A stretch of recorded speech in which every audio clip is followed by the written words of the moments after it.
கல்விக் கொள்கைகளை உருவாக்குவதற்கு அனைவரும் ஒன்றிணைய வேண்டும். பிரதமர் ஹரணி அமரசூரிய கோரிக்கை என்பது வீரகேசரியின் தலைப்பாக இருக்கிறது.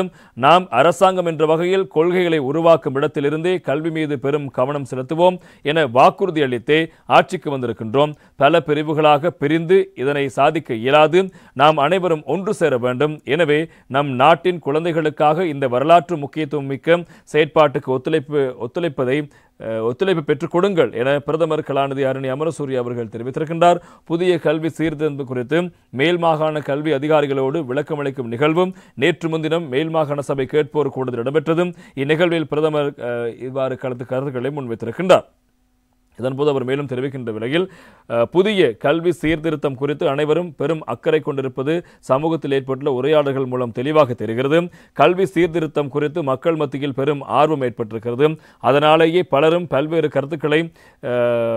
கருத்துரைகள் மற்றும் விமர்சனங்களை முன்வைக்கிறார்கள்.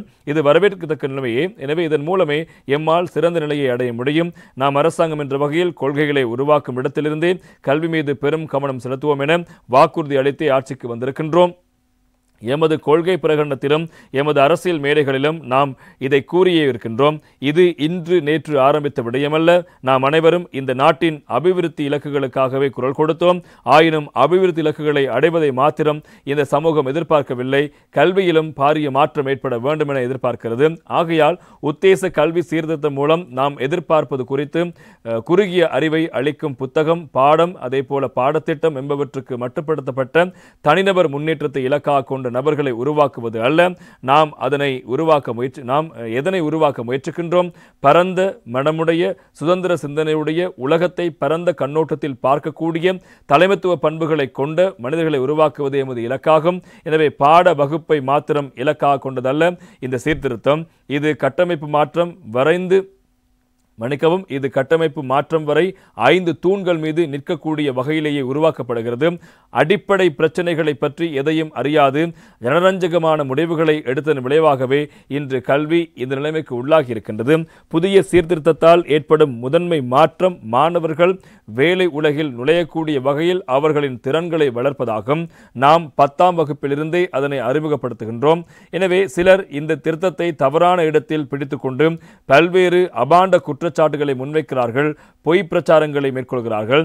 சரியான ஆய்வுகளை செய்து இது பற்றி விமர்சனங்களை செய்யவும், கருத்துக்களை முன்வைக்கவும், உரையாடல்களை உருவாக்கவும் நாம் ஒத்துழைக்க தயாராக இருக்கின்றோம்.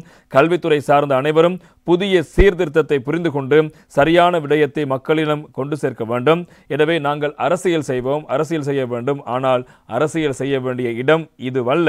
எனவே இது மாணவர்களின் கல்வி, அதே போல கல்வி மறுசீரமைப்பு, அதே போல எதிர்கால திட்டங்கள் தொடர்பான விடயத்தின் மீது அரசியல் செய்ய வேண்டாம். எனவே உண்மையான விடயத்தை நீங்கள் புரிந்து கொள்ள வேண்டும். இதில் இருக்கின்ற சில விடயங்களை மாத்திரம் பிடித்துக் கொண்டு கூடாது.